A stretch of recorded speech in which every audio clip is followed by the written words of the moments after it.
This week on the Tech ONTAP podcast is a historic one as we make the move to video.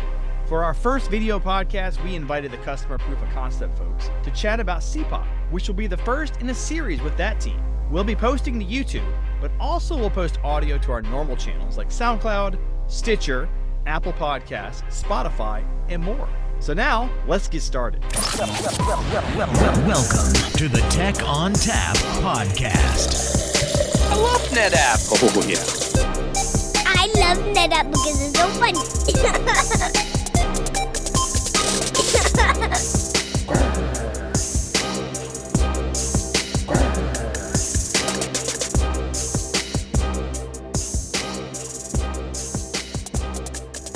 All right, welcome to the first official video version of the Tech ONTAP podcast. Unfortunately for you, you have to look at me while I talk.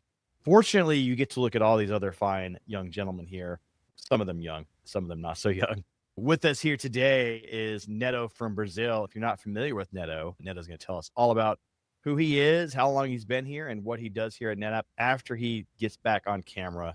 This is the beauty of video. Jeff Asher is here. Jeff, what do you do here at NetApp, and how do we reach you, and how long have you been here?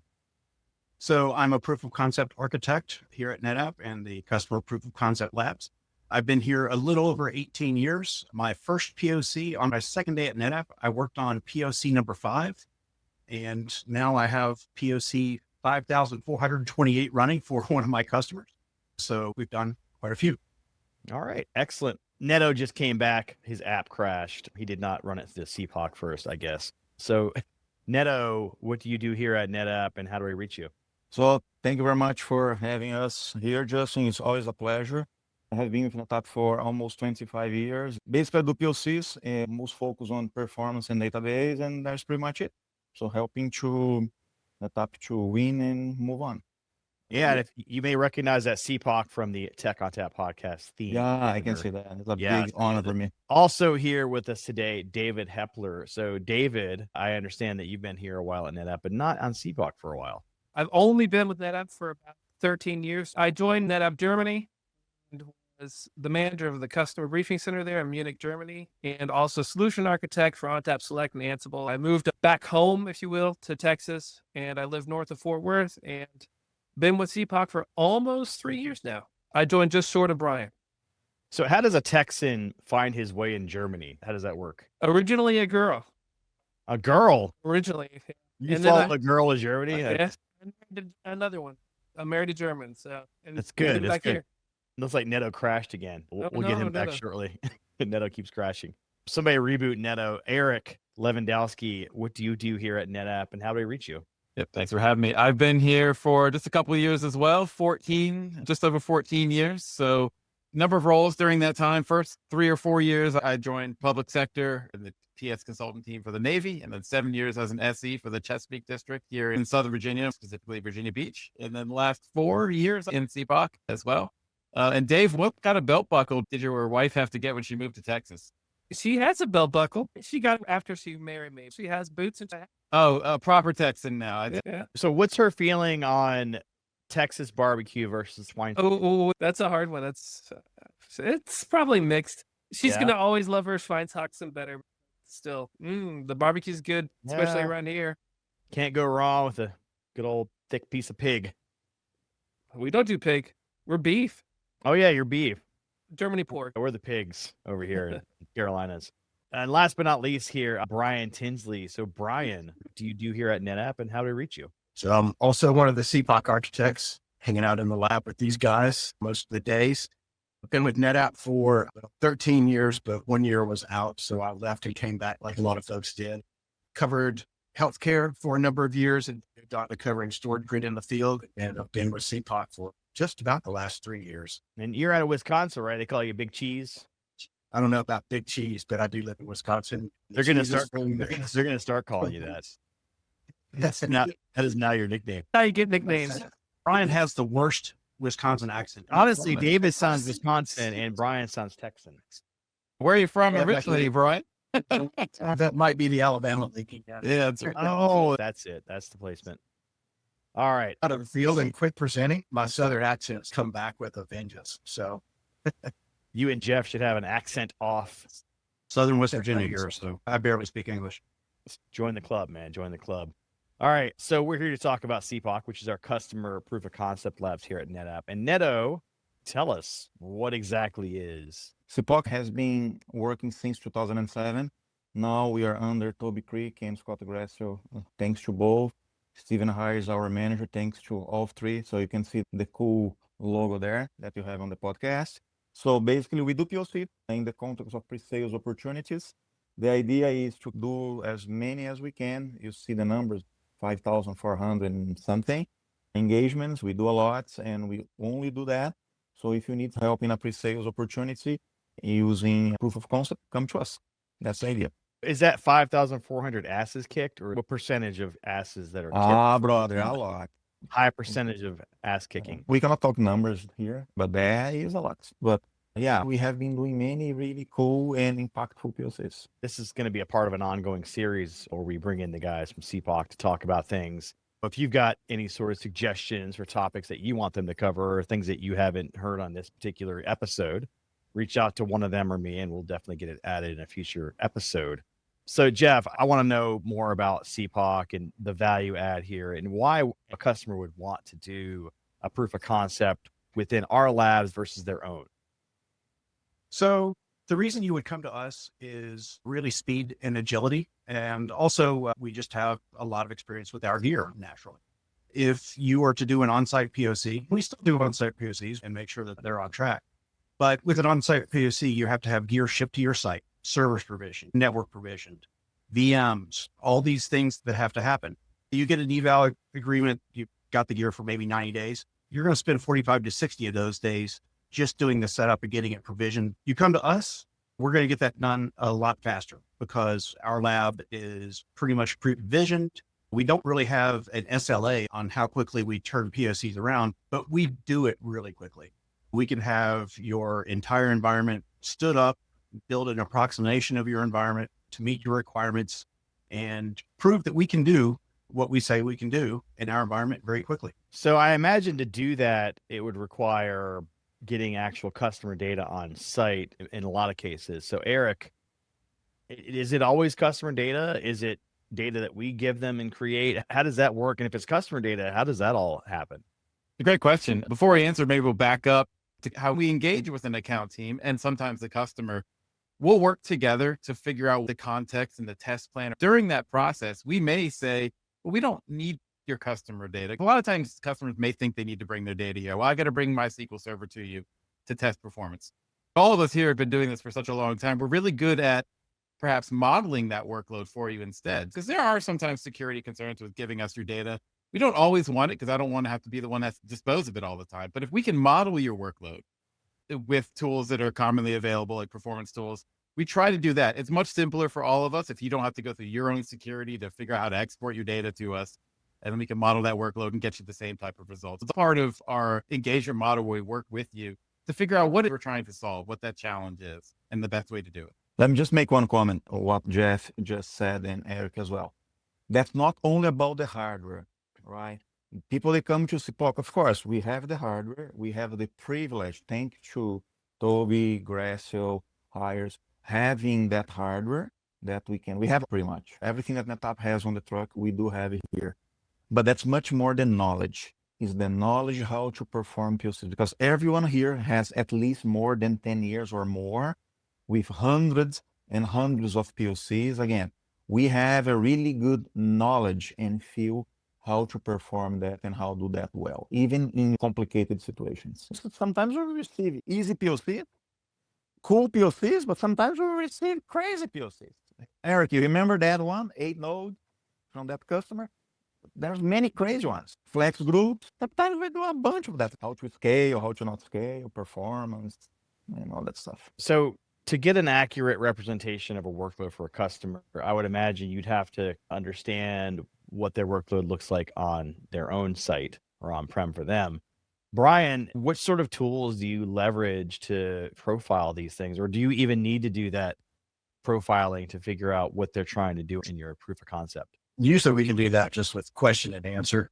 We don't go on customer equipment, run profiling. We may look in auto support at some of the data posted there to see if we need more depth of information from the account teams. But typically it's just question and answer. And then we model it with the benchmark tools that we use. Things like medical imaging, we know how those workloads are going to impact the storage system. And we can build those simulations pretty easily because it's a well understood workload. And let me add one thing here that's important. Maybe the guys that are listening know how they engage us, right? In the past, they just engage us to do a formal POC hardware. Okay, I want to test this, how that's going to behave, etc., etc., etc. 2 years ago, we start with a different initiative. We start doing a consultative job. What does that mean? Let's say not necessarily need to do a hardware POC with us, but you need some help in some on-site POCs. They come to us, they engage us, and you do a consultative job. So myself and Brian and other guys, we are working to help some customer, large customers, creating methodologies how to perform POCs by themselves. So sometimes people, they want to do a methodology using IO per gig or IO density, or they want to do, Brian's more has a lot of knowledge in object, how to perform this, because it's much more than IO, right? It's not just give me some X IOP. It's a methodology behind. That's what we try to be specialized and help on. I'm working one, Brian was working one. I work with Eric and Jeff in previous one, and David probably are going to create another one for the customer that he's working for right now. A methodology that we'll try to do. And that's a really cool stuff that we're doing here. Okay. So David, coming from Germany and then to Texas, I'm sure you're familiar with the challenges that maybe European customers or any other international customers are going to deal with when working with a CPOC lab that may be based in the States. Do you have a global presence with all these labs? Is there a lab in Europe and one in Asia that we can get around the requirements that are needed there? Well, we don't have a global presence per se. NetApp doesn't have too many labs outside of CPOC, but we do have customers that we help throughout the world. I think Eric has a couple of customers in APAC. I have, funny enough, a couple customers in Germany, a couple of very large customers, and just from really all over. And so we stay up late or wake up early and help those customers with their POCs. And if they need access to the labs, we do have the ability to give people access. And what about the regulatory stuff like GDPR and that sort of thing? How do you approach that? I know that sometimes they're going to give you their data. How do you ensure that data is going to be something they can easily handle with the regulations? I think I can take that. Sometimes we do that for Oracle database here, right? I remember that we did a large POC for a customer in EMEA that they would like to send data. The customer was in England, around the globe, but pretty much they ship data to us in a large USB because we don't allow copying data through internet. That's because sometimes we got corrupted and that's all the mess, right? So basically we ask them, okay, there's two things. They need to sign NDA, we to them and then to us, right? To protect their data. When we finish the POC, regardless, we always tear down data, but we always ask in that NDA for the data to be anonymized. Or they agree that the data cannot be used to harm anyone or anything. So that's what we do. If they say, no, we cannot do it, okay, if you cannot anonymize, I will not do it. Maybe you can come in and you can create a dummy data. We always ask that and make that really clear to avoid potential misunderstandings. A lot of our customers have solved that problem for us because their developers don't have access to production data. So their developers can't look at PII information or anything like that. They have their own dev data set that is generic or randomized, and that's what we use. Okay. So Eric, same question for dealing with US government, dealing with secure sites. How do you handle a government contractor that needs a secure site that you can't have their data in our labs? Yep. From being previously in public sector and carrying a clearance at one time, usually they just don't give it. If it's in the high side, we don't get it because of their own security stuff. So we do a lot of public sector work. I have not personally gotten data from public sector for those reasons. Their security policies don't allow. We don't have things like a SCIF or a high side equivalent of CPOC. We simply usually just don't. In these cases, we do try to work with the customer and the account team to figure out, knowing that I can't have your data because it's classified or whatever it may be, let's figure out a way to replicate that environment, or maybe not the environment, but the problem more accurately Right. without having to get the data. Would you say that those types of customers will more likely have an on-site proof of concept than using CPOC? It's true. I think I've worked with a few just recently where we've gone through a CPOC as a pre-workup. We proved it here in CPOC, but they're going to want to shove it in the high side, right? So they're going to get something on site. Whether the gear ever comes back out of the high side or not, that depends on your government and where you are, right? So it is typically a on-site eval, like you said, though, when you get to that point. So, Jeff, we've talked a lot about hardware and CPOC. There's a large cloud presence with NetApp as well. We have cloud offerings like ANF and Google Cloud, but also the roll your own type of thing with FSXN. Is CPOC doing work with those cloud offerings in addition to the hardware, or is that left more towards the cloud providers themselves? Primarily, our POCs are run out of RTP from North Carolina. We have most of our gear here, but we do have a smaller presence at a cloud exchange out in California where we have connections to GCP, Azure, and AWS. So we can configure those cloud instances so that they can talk to each other. We can configure, say, cloud volumes on tap in Azure and have VMs spun up in the AWS that talk to those CVO instances. Brian, you have background in object storage, I'm guessing with StorageGrid. Right. That means we do some work with other platforms across the portfolio. Are we also doing work with E-Series, StorageGrid, ONTAP S3? Is that all part of this experience? Absolutely. So we have a number of StorageGrid appliances in-house that we can configure for customers if they want to get hands-on or do a performance proof of concept for StorageGrid. We can facilitate all of that. And yes, ONTAP S3 is becoming a big thing as well. We're starting to see more ask for performance data on it. So yeah, we can handle that as well. And we would love to see more of those ONTAP S3 performance POCs come to us.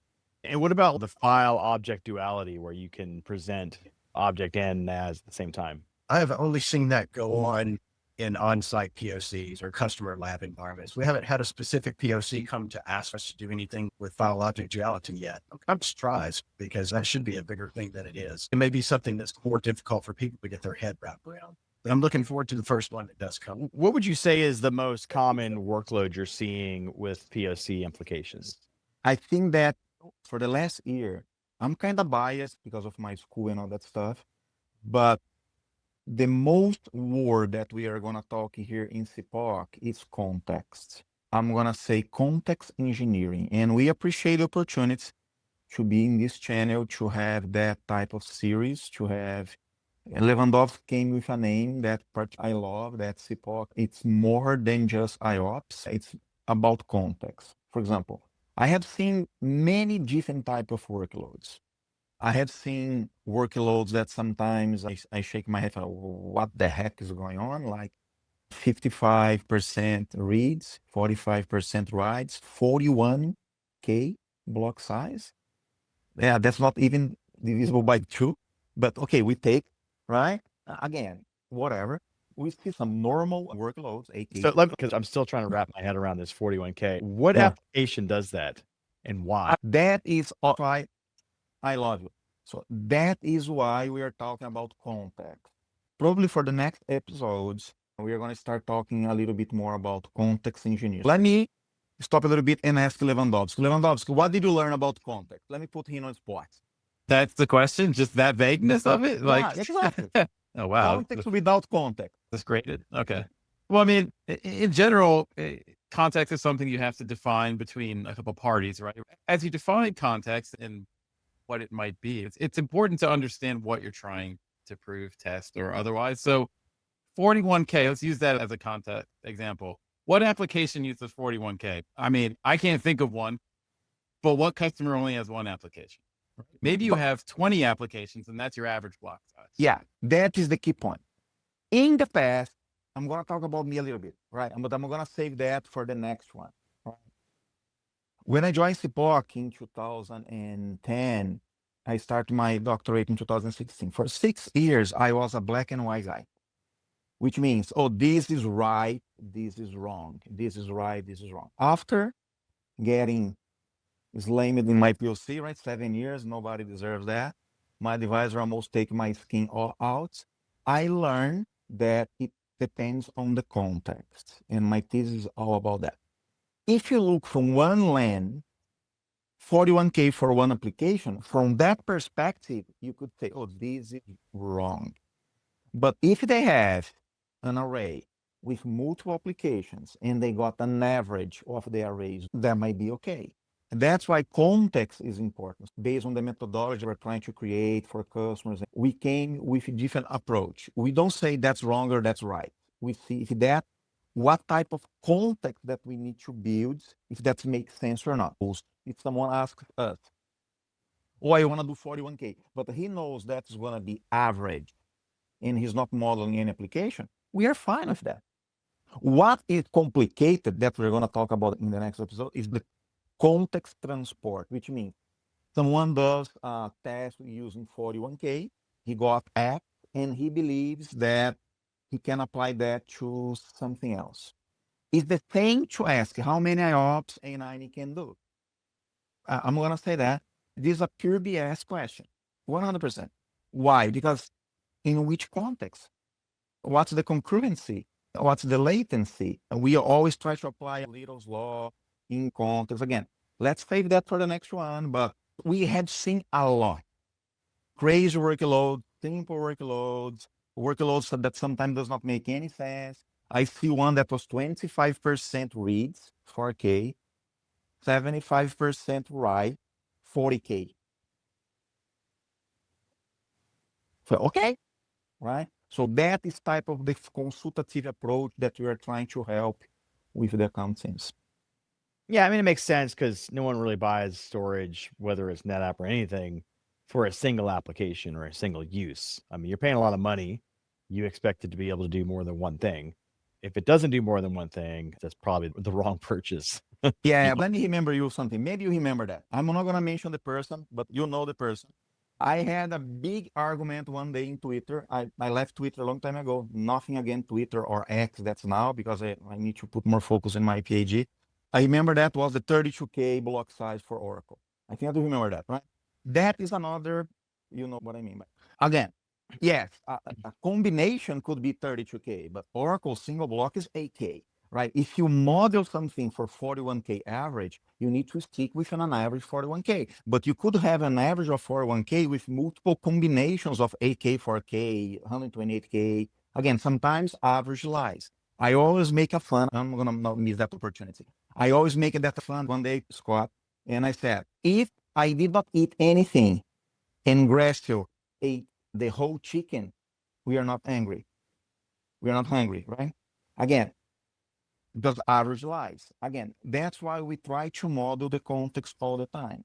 Yes, average can clear the picture about multiple applications, but you need to understand the nuances for each one when you are trying to do the workload. I think that's the important point.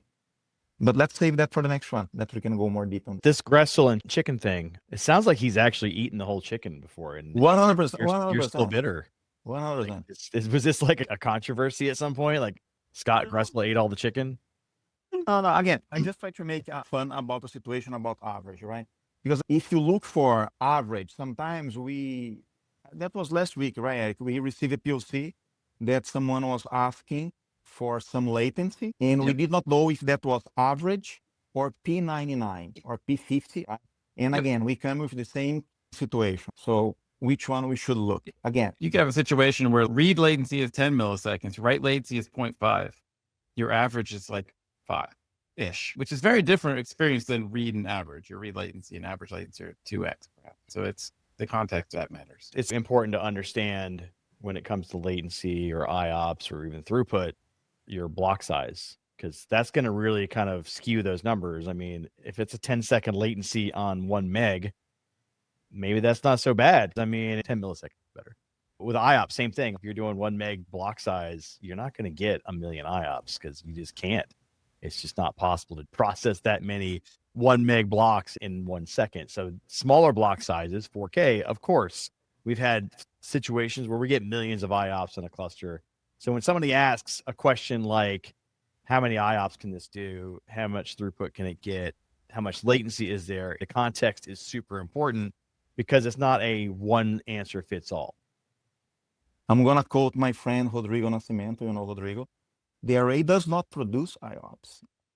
Basically, who generates the IO is the application. We cannot forget concurrency. That's why we use Little's law here all the time. And there's 3 variables: concurrency, IO, and latency. If you just take one of the out of the picture, you cannot do anything like that, right? But spot on, block size, concurrency, again, how many files, size of the files, file system structure.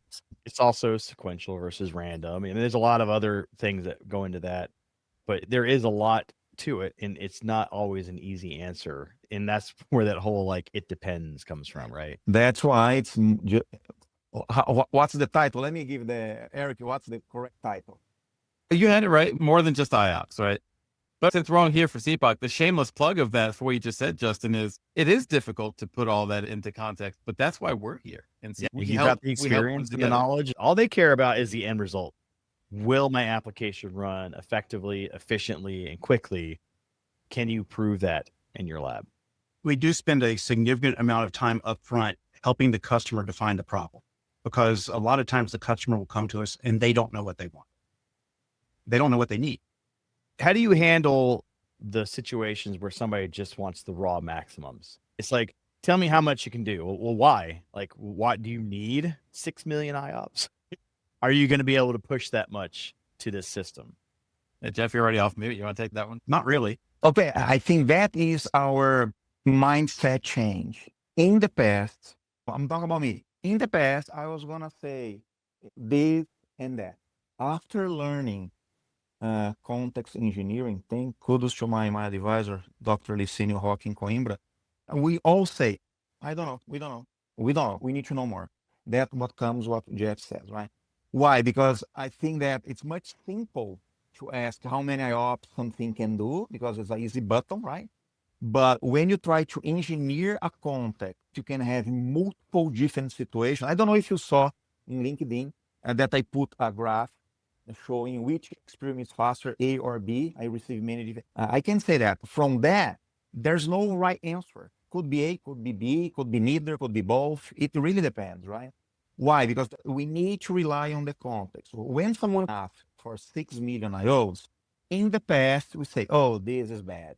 Oh, this is good. Now we say, oh, let's try to understand and help to see if that it is what it is, right? But it's not simple, because engineering the context takes more time, and you can have many different ways to accomplish what you want. It really depends where you want to put the lens to focus. Yeah, we used to publish numbers like that, Justin. And I get Teams messages probably once a week. Hey, I can't get to this page anymore. We took it down. We don't publish those anymore because we found it does more harm than good, because people are taking these numbers out of context and doing something. If somebody comes to us and we're working on a sales deal and we absolutely have to do something like that, we'll try to reframe the question, try to get the results, actual results of what they're doing. And that is something we can do. Just how fast will this dragster go in a straight line? And we'll do that. But as we all know, cars have to be able to turn because they're on roads that have curves and things like that. We will try to make it more accurate. What it comes down to is, yes, we can make it go as fast as we can, but that number tends to be meaningless. Yeah, I always like using vehicle analogies because people really understand that. Everybody has either been in a vehicle or driven a vehicle at some point. Your car may do 150 miles per hour, but what's the 0 to 60, right? Can it corner? Can it turn at all?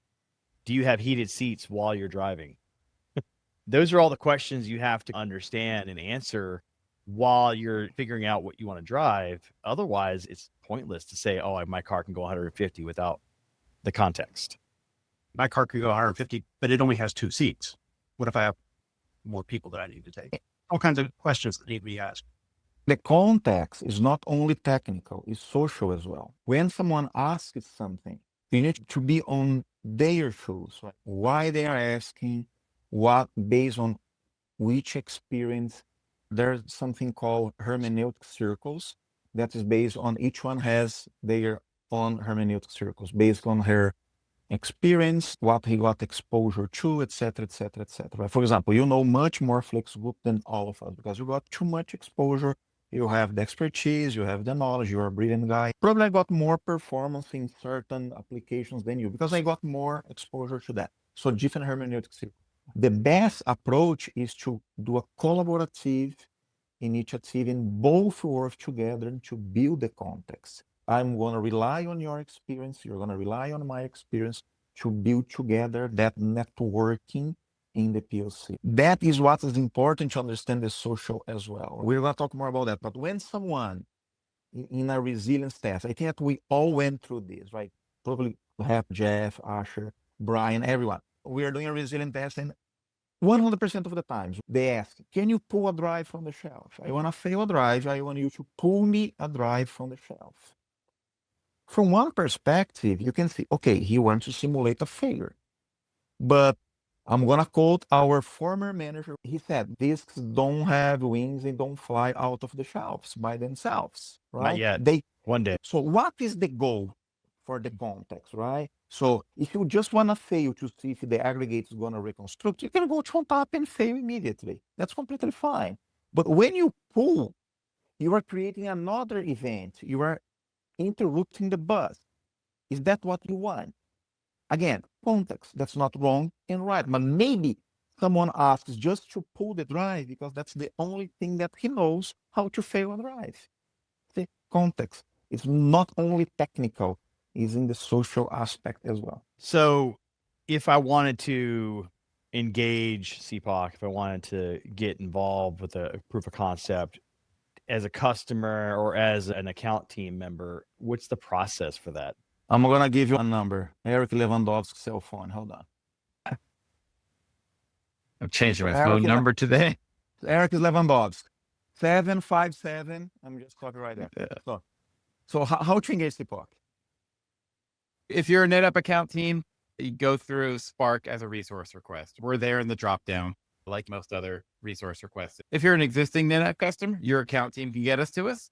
If you're not a NetApp customer yet, you need to get an account team and they'll get you to us. Contact one of us so we can point you in the right direction. All of our email addresses are here under our picture. Yeah. We can help you get to the right person in your locality.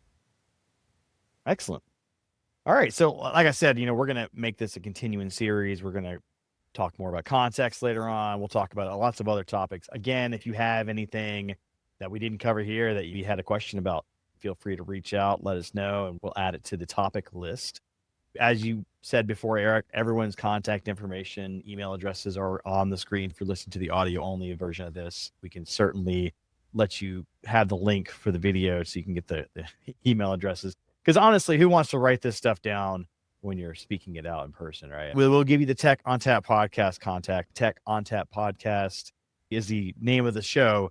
Podcast@netapp.com is the email address you would use to contact the podcast, and we can direct you to the right person. Neto, Jeff, David, Eric, Brian, thank you all for joining us today on the first video Tech ONTAP podcast. Not the last, because we'll keep doing this. Thanks for having us. Nick made me do the video.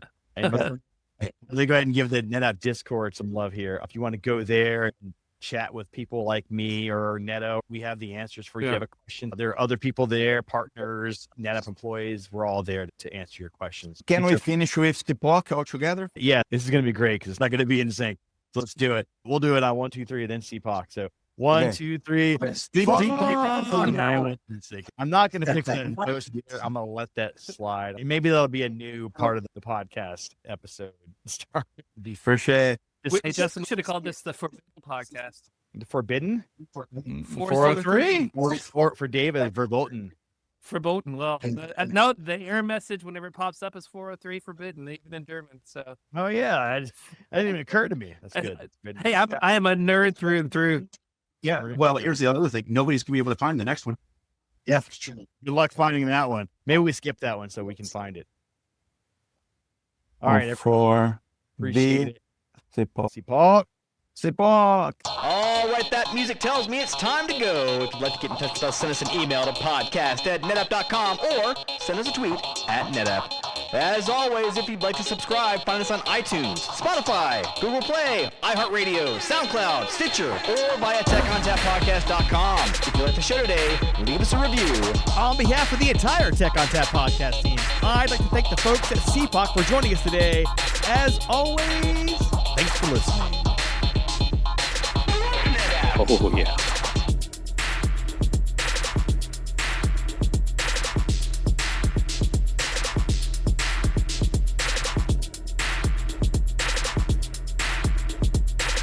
Is it just me that's getting off on this? Oh, yeah.